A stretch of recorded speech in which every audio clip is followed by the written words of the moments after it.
meeting. This is our 24th meeting, and yes, we are going to be recording today. Previously, we have not recorded Livingston County ROSC meetings, but because of data collection today, we will be recording so we can get all of this information about the strategic planning, what you have to say about it, and we're also going to be having, we're going to have breakout sessions. So we've got some facilitators starting here with us. When we go into that, we're going to be facilitating those. And then we are going to come back together as a large group and discuss what we discussed in our breakout groups. And we're going to have a Slido voting or Slido polls. So we're going to have 3 questions that we'll each be able to answer by scanning a QR code and answering those questions. And then, of course, we'll move forward to agency updates and what is moving forward. So looking at what we've done, the big 2-0 for Livingston ROSC, a couple of the things that we've completed, we've increased awareness and collaboration with key community stakeholders. That's all of you folks and many others who are not in this meeting today. Continuing to increase education and awareness for substance use disorder and mental health issues in order to help reduce the stigma, bringing community-based recovery education and family events to the public.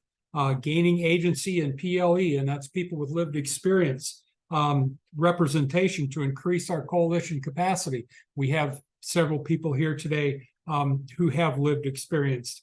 And ROSC in the community and building brand by cross-promoting and attending various community events, which we do.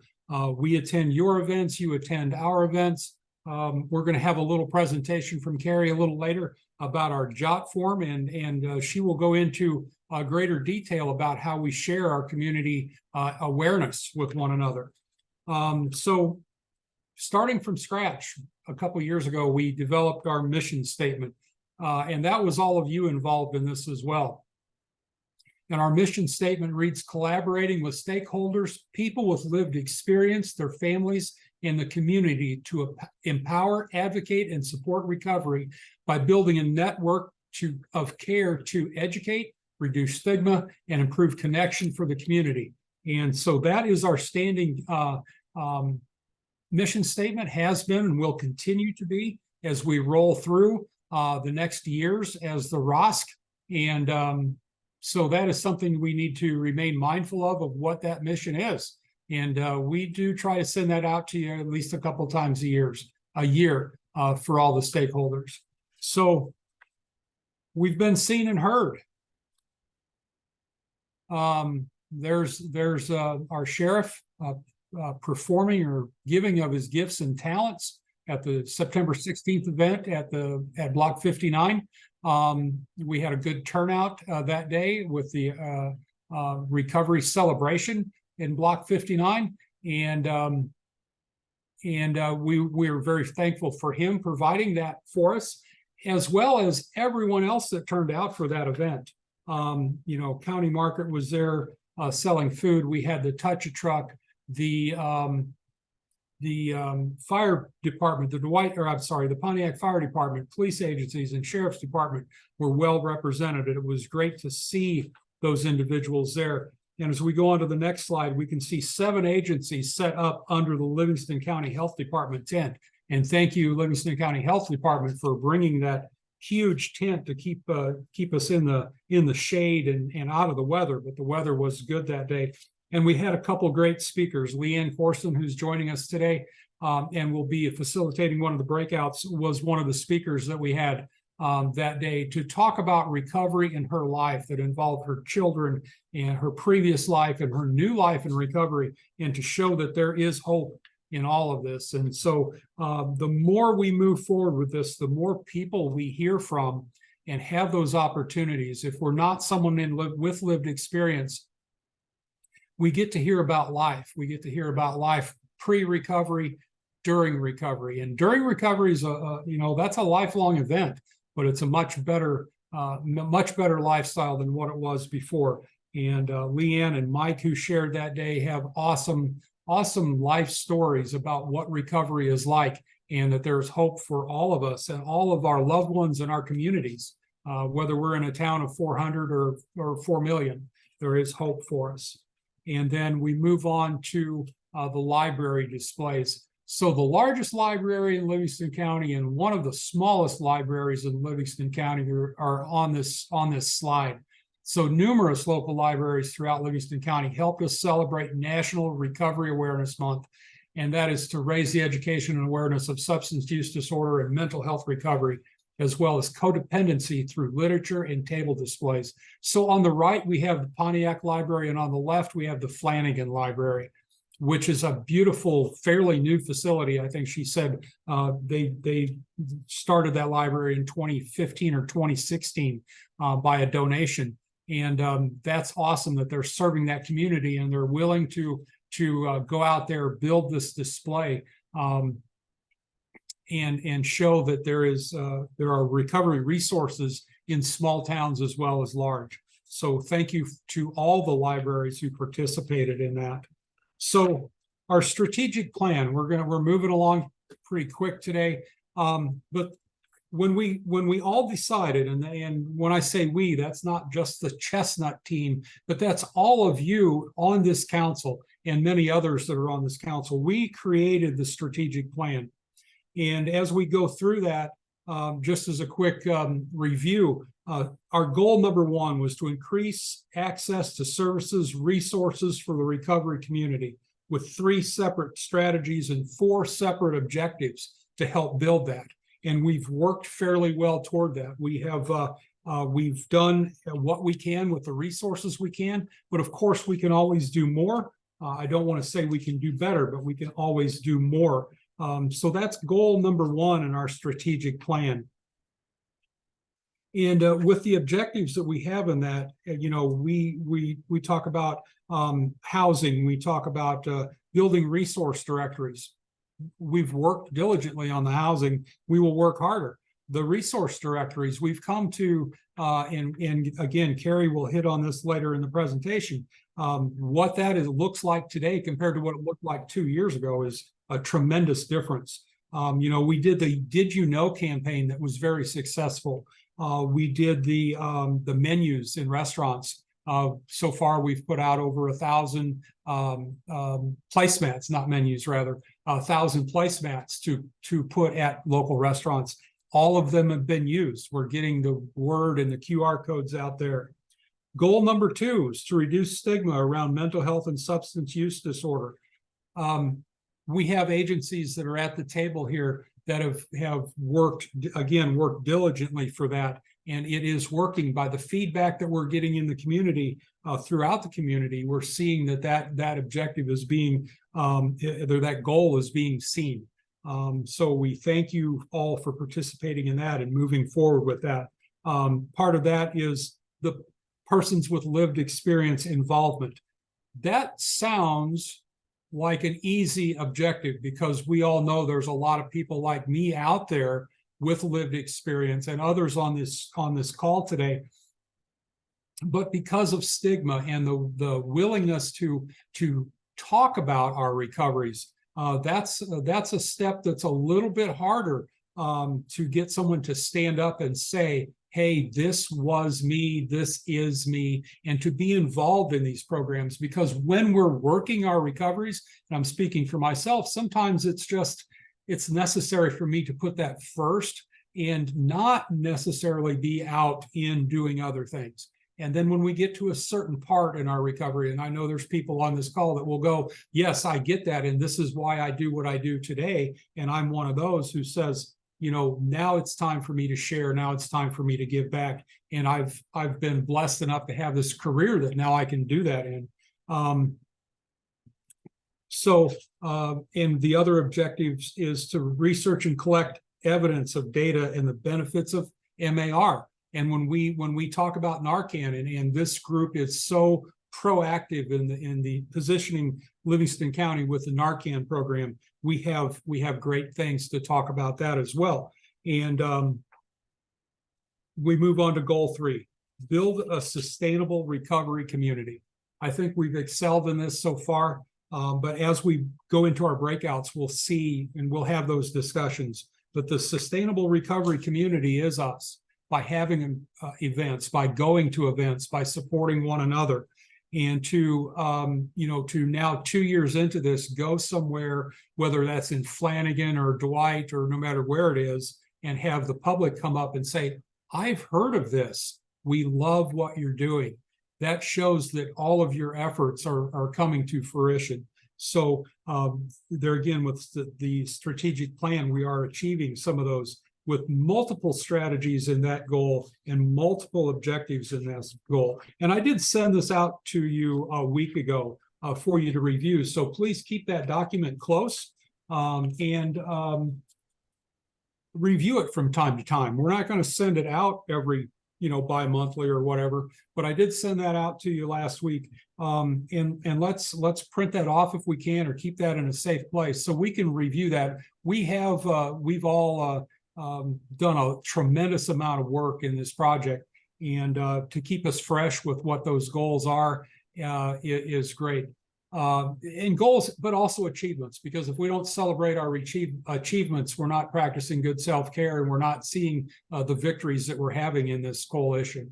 So we're going to go to breakout groups here real soon. The breakout groups, we have 3 facilitators. We have Teresa from IHR, we have Caroline from Salvation Army, and we have Leanne from Bridgeway, and they're each going to facilitate our breakout groups. So we're going to be divided into 3 different groups, and there's 4 questions: what's working, areas to improve, our unmet needs, and our challenges. So what's working, I think we touched on that. Okay, we still want to discuss it.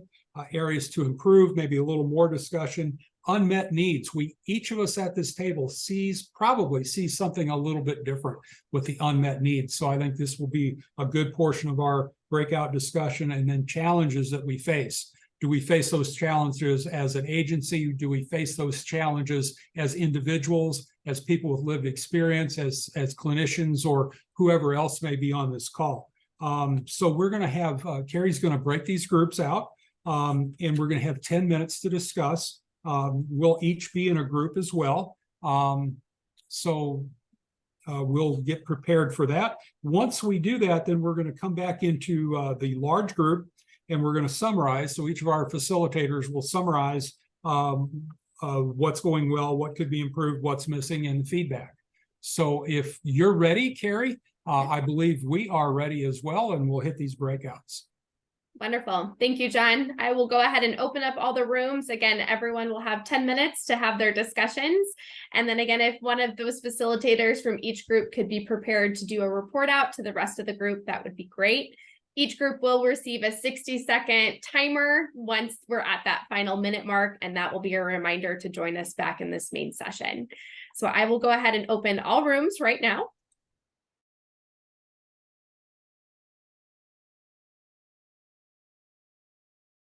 Hello. All right, so we will just go right ahead and just hop right in. So does everybody have like the copy of the strategic plan and has been able to look at it? No. Oh, it's gonna let me share my screen. Okay. Oh, it won't let me share it because I don't have hosting abilities. So we'll just talk about it. So the first thing is what's working. So, which aspects of the strategic plan do you feel the ROSC is executing well? How did we get to where we are today?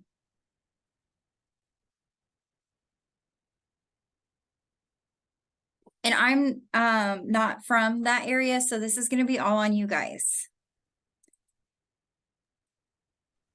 Hi, my name's Erin Fogarty. I think we're doing a really good job of building the ROSC name.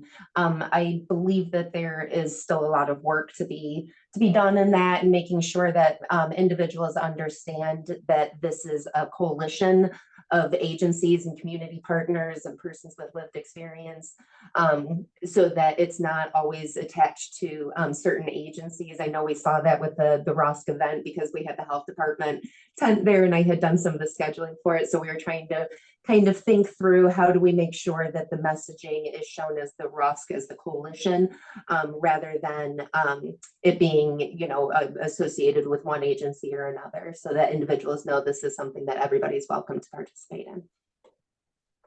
Yeah, absolutely. So you think that maybe that's an area that you could improve in, was letting people know that it's a coalition?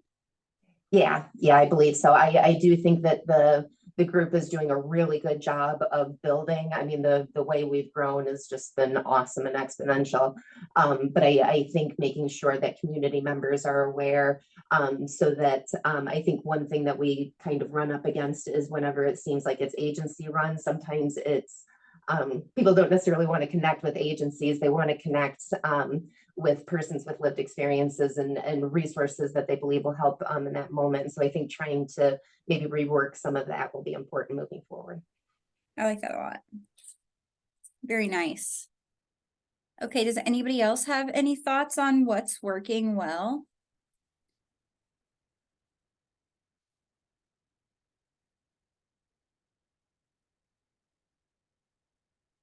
So some of the stuff that's on the strategic plan is like increased knowledge of medicated assisted treatment, reducing stigma around mental health and substance use disorder.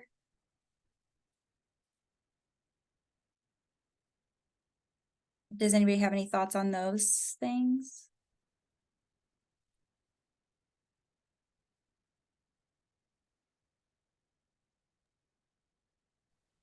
Sorry, I don't want to dominate the conversation here. But I do, regarding MARs, I do think that that is something that we could certainly build stronger messaging around, and making sure that we know where to direct people for that type of assistance. I think is something moving forward that we can certainly build upon. And I agree with Sheriff Bauman there, that I think that the ROSC has done a really good job with educational events in the community. So. Okay, so for areas of improvement, maybe some MAR education.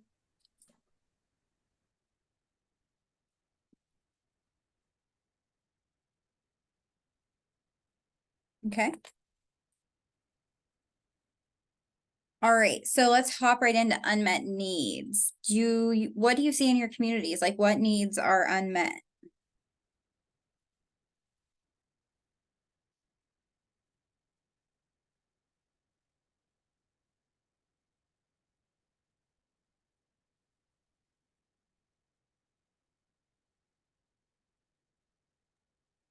All right, I'm going to be that gal. I'm so sorry.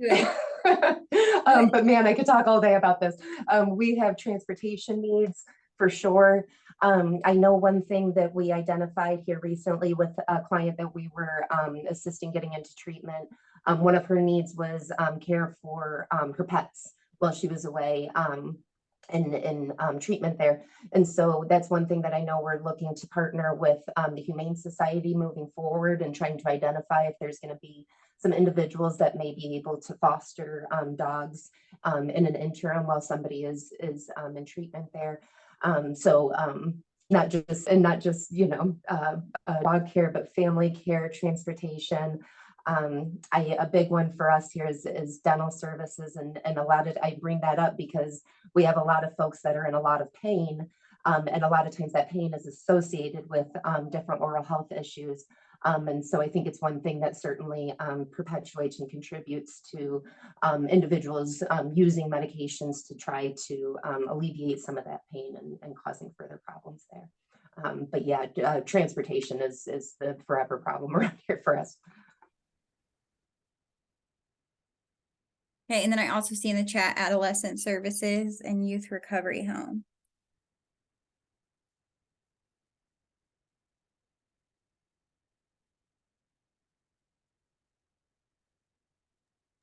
That was more Yes, just and like housing big time. Sorry. Housing.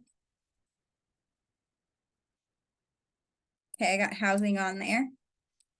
Okay, and then the last question is like the challenges. So what obstacles, barriers, or persistent challenges still exist, and how do we overcome them? Where do we want to be in the next 2 years is what I think that says. Yeah.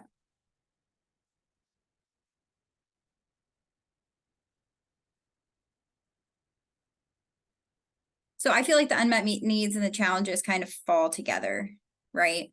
So what are some ways to overcome those things?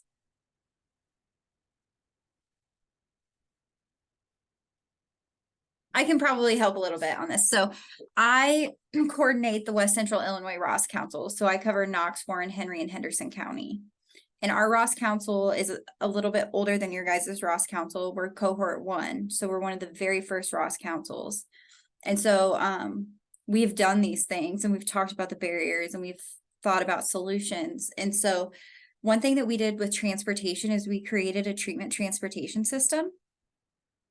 And we have volunteers with lived experience. There are 12 of them. And we know their work schedules, when they're available to do treatment runs, when they're available to pick people up from treatment, things like that. And we're able to provide them gas cards through another funding source. And so all we did was activate the recovery community, right? We went out and we asked for volunteers from the recovery community that'd be willing to drive people to treatment as needed. And so last year we took 52 people to treatment.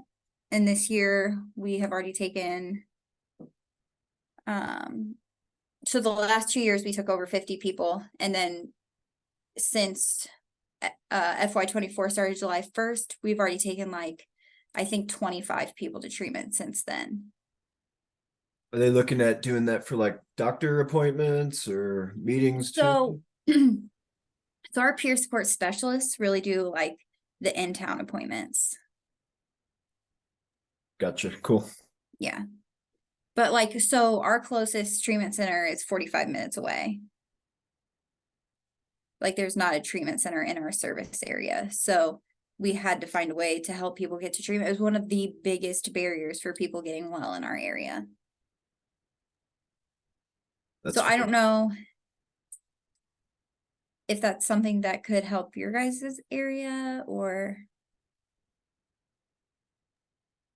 I absolutely love the idea and I would like to think and hope that that's certainly something we can implement around here. One of my concerns and it just goes along with the transportation challenge there. For example, the individual that we were currently helping into treatment, her options were either to go down to Springfield, which is about a 2-hour drive, 2.5-hour drive, depending on where you're at. Or up to Chicago, which again is about an hour and a half, potentially 2 hours, depending on where you're at in the county. So that's just that kind of distance, and identifying the funding source for gas cards would be another piece that we would kind of need to think through there. But I love the idea. Yeah, for sure. We run into the same thing with the long treatment runs. We're driving an hour and a half, 2 hours, 3 hours just to get people to treatment. And that was eating up our days. So we had to go out and find volunteers. But yeah, definitely something maybe worth looking into. The dental thing that's a great point. That's definitely a huge source of problems in early recovery. And the pet thing is interesting too. I would think maybe you could get volunteers for that as well. Kind of along the lines of drivers. Do you guys just not have a dentist that takes? We have no Medicaid providers in Livingston County. Okay. And the folks around the county that are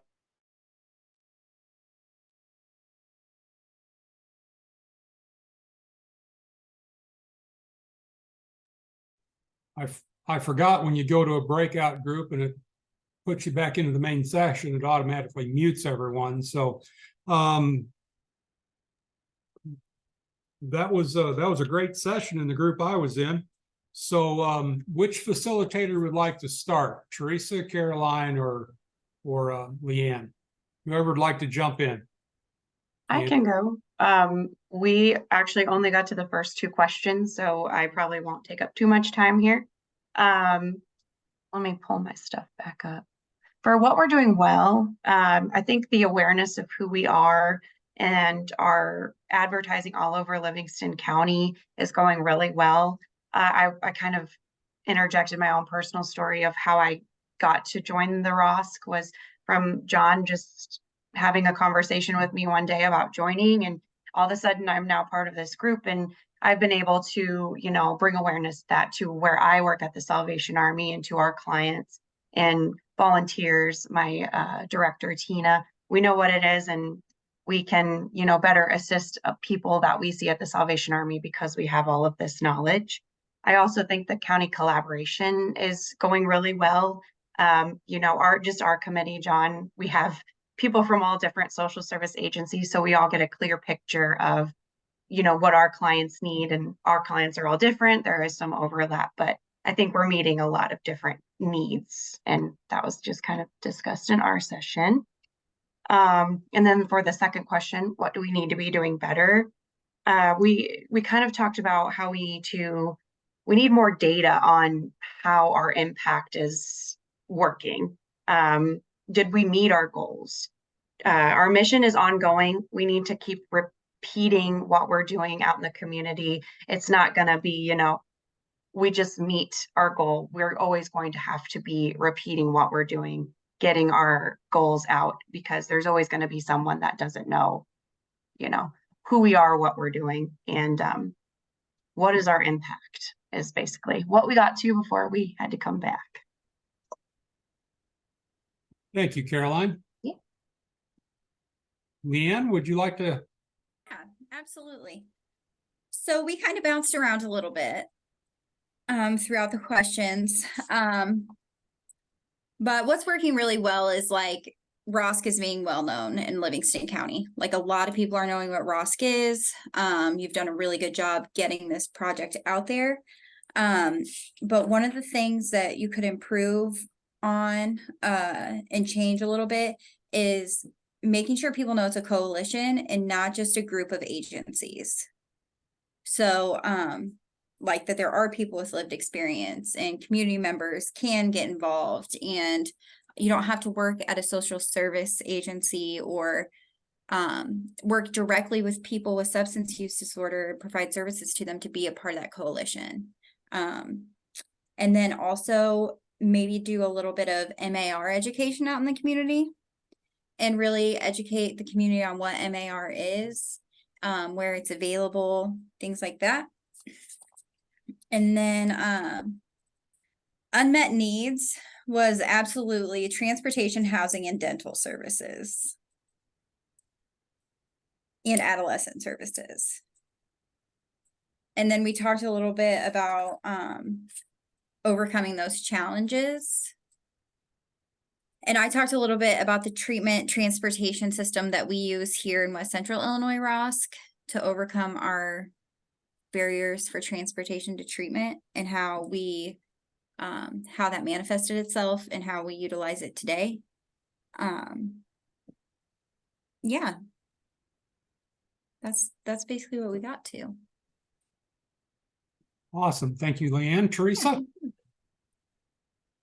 I do want to comment on the last group for adolescent services. I'm not sure exactly what you mean, but we do here at IHR have substance use treatment for adolescents. We do not have any inpatient. The closest inpatient is down my Chestnut people, Maryville, Illinois is the closest inpatient for adolescents, but we also have mental health services here for that as well. But getting back to the questions, number one, we were talking about the positive things were that the ROSC is getting recognized. The stigma within the county is getting better, especially with like the QR codes. We have more people working as a team, especially like with our AA community. We've always, some of us have always worked with AA, but they're coming out more. They can't necessarily advertise for certain things, but they are willing to partner with us kind of under the, you know, on the side for us. The second one, let's see, what do you believe the ROSC could use additional support or retooling? The one thing we talked about in my group is that the Education and Stigma Committee is being reformed and rebuilding, and we hope to have that reestablished by January 1st. And of course, number three, we had housing, transportation, and childcare, and also a lack of faith-based 12 steps such as celebrate recovery. And then the last question would be still the housing, transportation, childcare, and then staffing. A lot of us have had a lot of turnover, and the childcare could be a portion of that. Some people are just paying, just every bit of their paycheck is going to childcare, or they can't find childcare, so they have to leave their jobs. And then one last thing that someone mentioned is there's still such a high stigma with our EMS workers, our first responders, really struggling with the lack of understanding of the background of addiction. All right, thank you, Caroline, Leanne, and Teresa for those, and for facilitating, first of all, and for doing those recaps on our breakouts.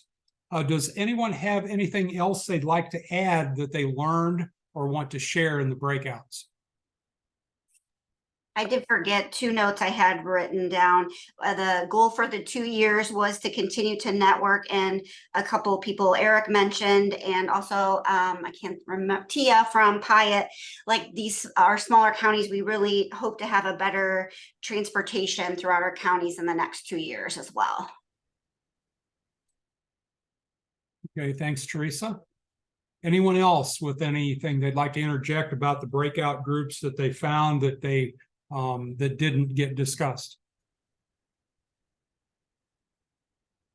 Going once, going twice. So Carrie is going to pick up now, and we're going to talk about the Slido poll that we are going to take part in now. Wonderful. Thank you so much, John. Let me go ahead and pull up our Slido for today. For those of you who are unaware, Slido is an anonymous kind of a platform where we are just hoping to gauge more feedback from each of you. So what you'll do is I'll pull up my screen here, and there will be a QR code on the left-hand side of the screen. You can scan that with your device, or if you are unable to scan a QR code today, you can go to slido.com and type in this number again that you see on the screen. So I will type that into the chat for those of you who need access to that.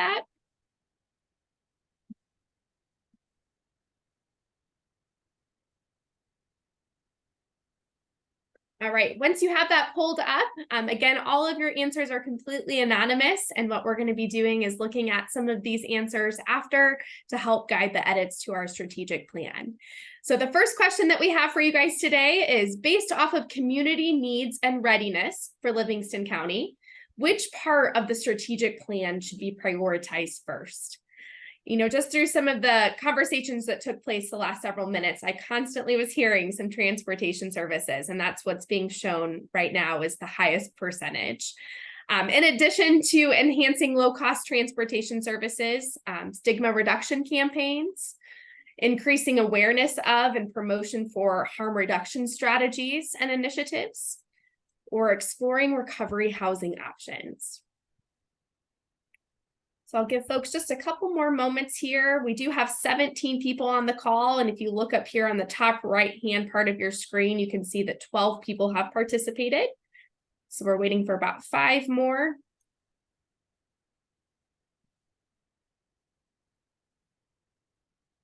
Again, we're seeing that 77% of you, so a good 3/4 of our call today is saying that enhancing low-cost transportation services is one area of the strategic plan that should be prioritized first. Okay, thank you for your feedback on that. We'll go ahead and deactivate this poll and open up our second one. For the second question of today, this is another multiple choice question. What type of free trainings and/or educational opportunities do you believe would benefit Livingston County the most? So we have 4 different options. The first being substance use stigma, second being mental health recovery and supports, harm reduction strategies, or a ROSC 101 and importance of PLE or persons with lived experience involvement.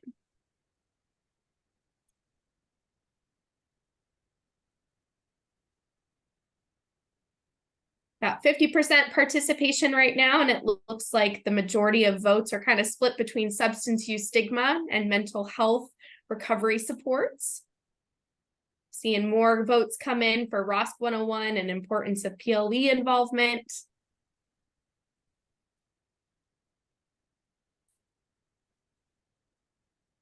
We'll give the remaining 6 people just a couple more moments to get their votes in. We have 11 people participating right now.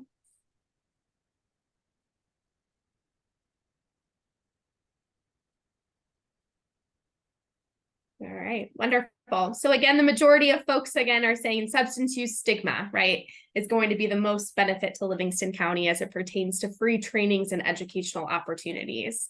We also see that 25% of you reported that a ROSC 101 or importance of PLE involvement is something worth exploring, as well as 25% being mental health recovery and supports. And then we have the harm reduction strategies at the end there. So great feedback. All right, our third and final poll for today, as we take a look at additional ways that ROSC can engage Livingston County to really continue increasing access to recovery services and supports. So this is a word cloud, so feel free to type out a few words to include your answer for today. And the more that a word is shared, the larger it's going to get on our screen. So again, what is one additional way that our ROSC can engage Livingston County to continue increasing access to recovery services and supports? See one response there, adolescent recovery homes. Great response. Stigma reduction. Awareness of existing resources.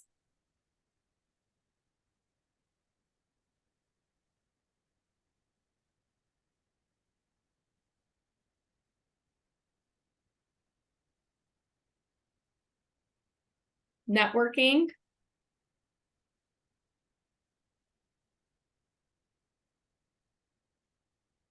I see several people are typing right now. So again, I'll give another minute or so to get some answers in. We see identifying barriers, continued partnership, awareness, first responder involvement. Wonderful. Sustainability, it's a huge one. Dental services.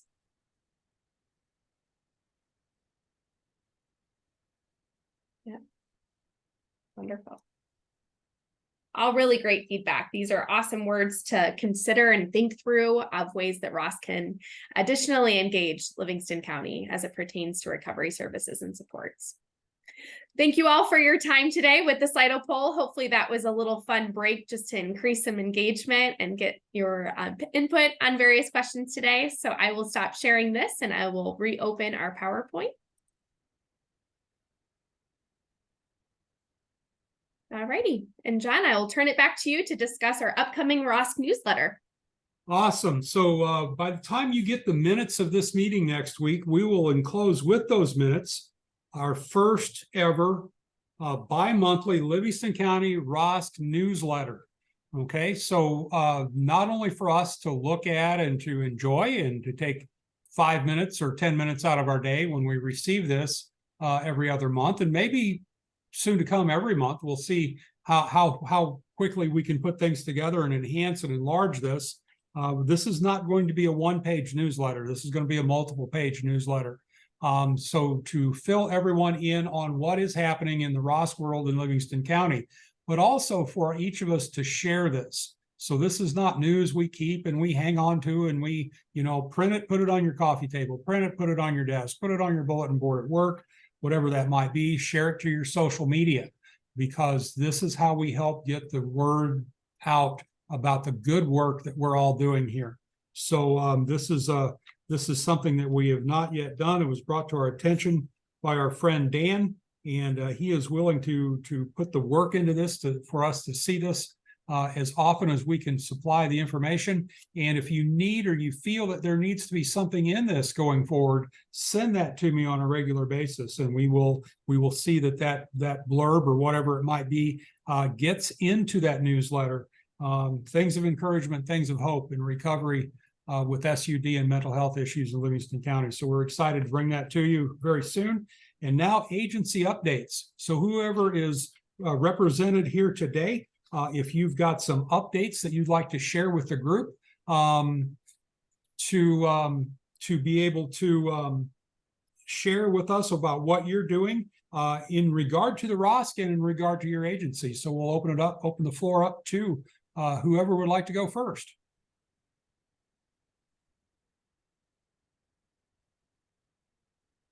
No one's rushing in. I'll share. Awesome. Our next victim impact panel, we partner with Livingston County Probation, will be on Wednesday, November 8th at 6 p.m. So for those of you who are not familiar with a victim impact panel, most counties in Illinois are requiring DUI offenders to attend a panel. And if you have been affected by a DUI or have received a DUI and would ever like to be part of that panel, please let me know. The cost is $30 before the date, and it's $35 the day of the event. Thank you for sharing that, Teresa. Anyone else? Dave, do you have something for the group? I'm thinking of something right now. Yeah, I'm just going to say that we were in the process of hiring 2 additional staff to help us in our efforts in Hoopeston and Vermilion County. And then it's still a little ways away, but our behavioral health harm reduction mobile unit is being built in its final stages. We're hopeful to see that operational first quarter of 24. And I'll keep everyone updated on that. So that's it for me. Awesome, Dave. Thank you. Aaron, you had something? Yeah, October is Breast Cancer Awareness Month, so we always want to remind all of our ladies and let all of our ladies remind all of the women in their life that they love, that it's that important time. If they haven't gotten their mammogram yet this year, it's time to schedule that. One thing that I always want to remind folks is about our Illinois Breast and Cervical Cancer Program. The way this works is that we provide free mammograms and PAPs for women who don't have insurance. But if they have insurance, and this includes Medicaid coverage, if they have insurance and they, because their insurance will cover the mammogram, if they get a call back for that diagnostic testing, we encourage them to give us a call first before that testing. The way that program works is the bills will receive the bills for that diagnostic testing. Cool thing is it still gets applied to their insurance deductible, so it works down their insurance deductible. We just pay off those bills up until that insurance deductible is met there. So a very simple way to put it is, if a woman is uninsured, give us a call. If they are insured and they get that call back for that diagnostic testing, give us a call first. No insurance guidelines, no guidelines as to what's considered a high deductible. It's whatever we can do to help folks, help our ladies make sure they're getting their mammograms and diagnostics. Thank you, Aaron. And Bree from Dwight EMS and Dwight Fire wanted to share with us that they are just starting to work with IHR, Livingston County Health, and the ROSC with Chestnut to bring resources, including Narcan kits, to their community. So that is a win-win. And we thank you for Aaron, I'm sorry, for Bree and Jaron to be such a big part of that already in the transition of that. So thank you, and thank you for joining us today. Anyone else with updates and from your agency? I have kind of a request. Christmas season is coming up, and it's our big season at the Salvation Army. This year has been incredibly difficult for food scarcity. Our pantry has done double the numbers that we have done in the past. And so we are concerned that we don't have enough funding to feed everyone for Thanksgiving and Christmas, as well as do our annual toy giveaway. So we're kind of seeing if any of our community partners would like to maybe hold a toy drive, or assist with, some meals for the Thanksgiving and Christmas season. We are going to start our Thanksgiving Christmas sign up, or our Thanksgiving meal sign up, sorry, the week of October 23rd. That will go October 23rd through the 25th. People can come in and sign up to get a meat item, and then we haven't decided if we're going to also do pie or try to do sides this year. It kind of just depends on how much we're able to afford, but we're really concerned about the toy giveaway for sure. So if anyone's interested in maybe having like a toy drive box at your agency, that would be really appreciated. You can reach out to me and I will put my email in chat. Awesome. Thank you, Caroline. The sign up is October 23rd through the 25th. Is that Yes, correct? and we will begin advertising that next week. Sounds great. Yeah, and if you send something on that, we will get that on our social media as well. So thank you. Anyone else? Agency updates. Susan. I do. I'm going to piggyback off Aaron too, that October is also Domestic Violence Awareness Month. So we have some activities going on with that. There is a high correlation between domestic violence and sexual violence and substance use and mental health concerns too. So our agency provides free confidential services to survivors of domestic and sexual violence. We recently hired or expanded staffing for a bilingual services, Spanish speaking, or for Latina or Hispanic individuals too, that we can provide those services. We are looking for one more counselor advocate for that department, like everyone else is looking for staff, I'm sure too. But for harm reduction, one of the things we recently got, and we have not put them into, have not even unboxed it yet, it's been so recent, is test strips. We have 3 different types of test strips that we will be giving out with directions for primarily to people in our shelter, but also to other survivors we're working with. Thank you, Susan. Great information for all of us to have. And would you fill us in on the 3 test strips if you said I did not catch that? That's because the only one I remember is for fentanyl. And then there's 2 others. One is for whatever they've been advertising, and I've heard it on the news, that cannot be reversed by Narcan. Xylazine. Yep, that's it. And then I can't even remember what the third one is.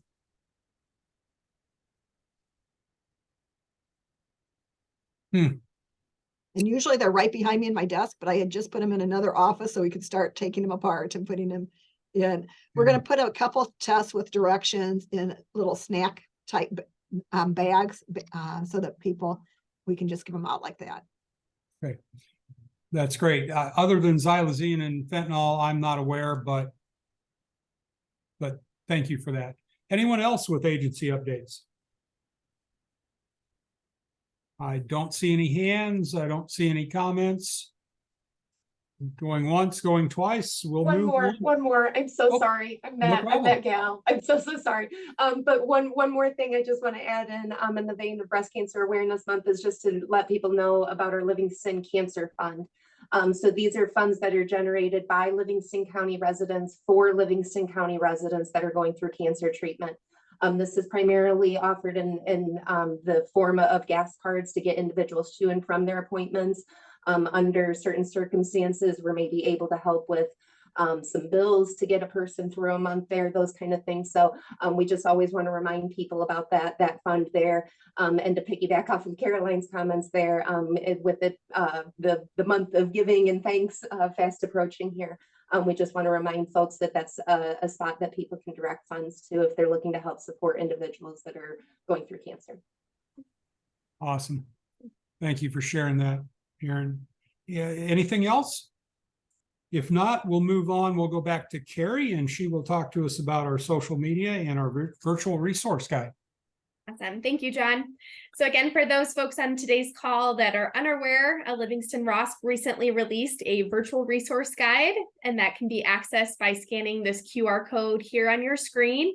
I will make mention that we are continuously building out this resource guide. It's a living and breathing document, and ultimately we really need our council members' support to kind of determine what resources need to be on this resource guide, right? So we are in the process right now of uploading a Google form to our resource guide, and once you scan that QR code or access the virtual resource guide, you directly will be able to fill out just a quick questionnaire and attach any documents that you would like our team to post to the resource guide. And then there'll just be a few questions after answering what type of topic or category those resources fall under. And we are in the process of getting this a little bit more organized. But ultimately, we really want to promote any type of educational resources, events that each of your agencies are doing in Livingston County on our virtual resource guide. So it's kind of a one-stop shop for all the different availability of resources and educational materials that we want folks to be able to access. In addition to that, on the virtual resource guide, there is a community calendar. And so what that looks like is as your agencies have upcoming events or things that you would like us to promote on your behalf, we can post that to our community calendar. So as we're in the process of getting things a little bit more properly edited and organized, feel free to contact John or myself or Livingston County ROSC Gmail, which is up there on the screen, with any resources that you would like us to post or any suggestions with how this can be a better catered resource for Livingston County.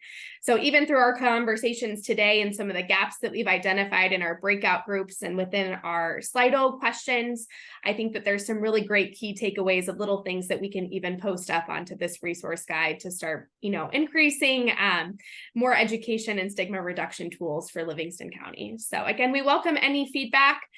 As always, we're always happy to promote events or updates on any of our social media platforms, and Facebook, Instagram, YouTube is all up there. So please feel free to connect with us that way, or again, through our Livingston County ROSC Gmail, and we would be happy to connect with you and get those different items posted on either our guide or our social media. So thank you for that, John, and I will go ahead and turn it over to you to conclude our meeting for today.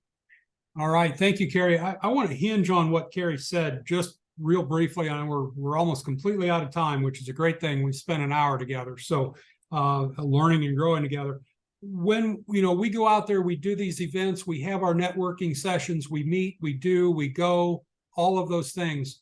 But this virtual resource guide, what makes this so important is part of that is the stigma in education. Because people silently want to go and learn.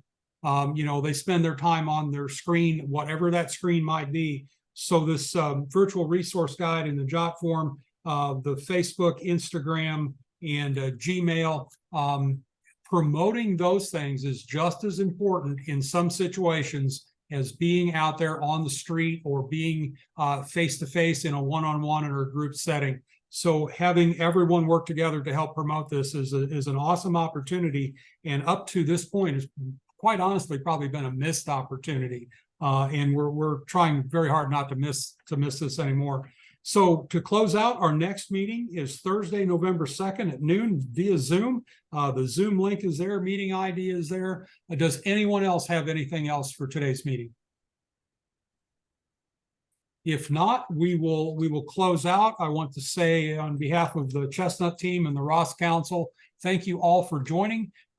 This has been, I think, a very productive meeting. If you have any questions prior to or after receiving your minutes and your newsletter, please stay in touch. And Bree says, we're all incredible. So excited to be working with everyone. So thank you again, Bree, for joining us today. And it has been a pleasure with all of you to spend this time and to continue to work together. So everyone have a great week. And if not, we'll see you in a month.